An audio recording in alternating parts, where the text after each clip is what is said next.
how to set up a digital good on your store. What we're going to be doing is adding a digital download item to the store here. This is the front end of the store. I have the administration panel open on another tab here, so we're going to do that. First thing you want to do is log into your admin panel.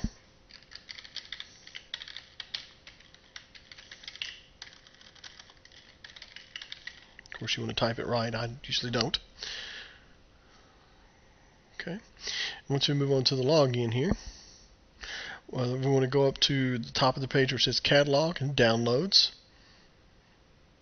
And then, let's see here, we've got one here I want to get rid of, so I'm going to delete that one real quick. Okay, so you may have several downloads here, but basically what you want to do when you get to this page is go to the top right hand corner and click on Insert.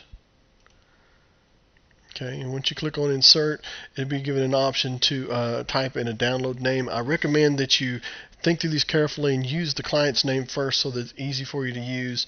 I'll show you an example of how I would do it to keep all your, if you're like digital downloads for CDs and album projects. Put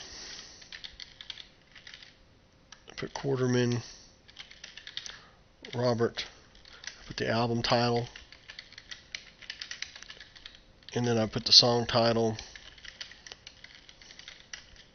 and probably 01 or something like that, or actually probably better if you put the 01 here, because all this information will be the same. 01 and then song 1. Okay, then allow the person to have 2 downloads. I would do this because this is like attempts to download it. For say they're downloading the first one and their power goes out and their system goes offline, they will need another opportunity to download that. And if you just put one in there, they'll have to contact you if anything goes wrong. And this way it keeps you from having to do any extra work. Just go ahead and click on Browse, and then you'll want to go find the file on your computer. I already have one here. Now notice these ones up here toward the top have spaces in it. I've already prepared this one. I clicked on it and went in there and got rid of my apostrophes and my spaces, because you don't want apostrophe spaces, anything like that in your download files, because some browsers will cut them off and not download them properly. So make sure, important point, that you don't have any spaces or any apostrophes, periods, things like that. If you're going to use something special, underscores and minus signs are the only things you need to use. Okay, we select your file and click it to open, and that will get it ready to upload, and then you want to click Save on the right hand side, and you'll notice the only indicator that it's uploading will be whatever your browser provides. In this case I'm using Windows Explorer, and there's a little meter at the bottom that shows that. So I'm going to pause the video here for a minute until we get this uploaded, and then we'll go to the next screen. Okay, and we're back, and the file has just completed uploading to the server. So now we have a list of downloads. Our first download that we have on the server is the one we just put up. Okay, so we're done with this. Now that we have it on the server, we need to associate it to a product in the catalog.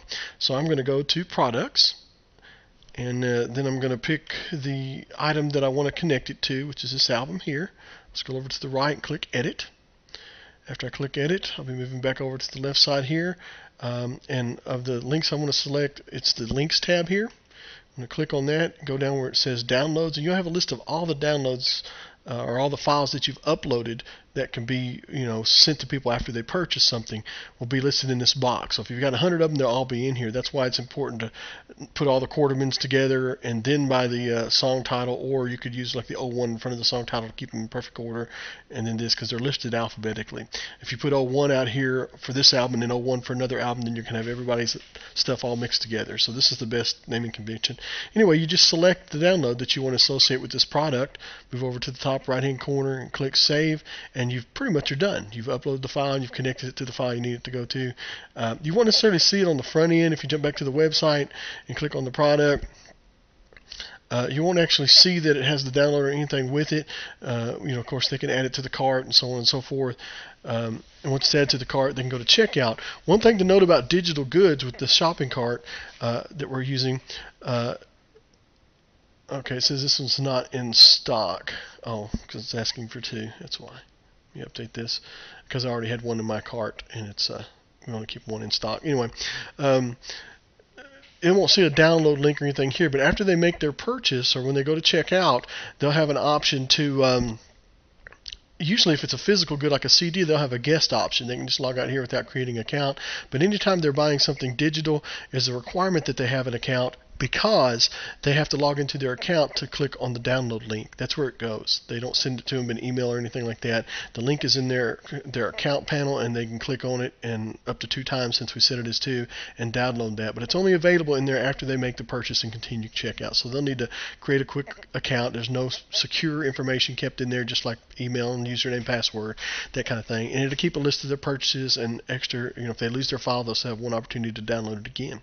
So that's pretty much adding digital goods to your website and taking care of things from that end. So.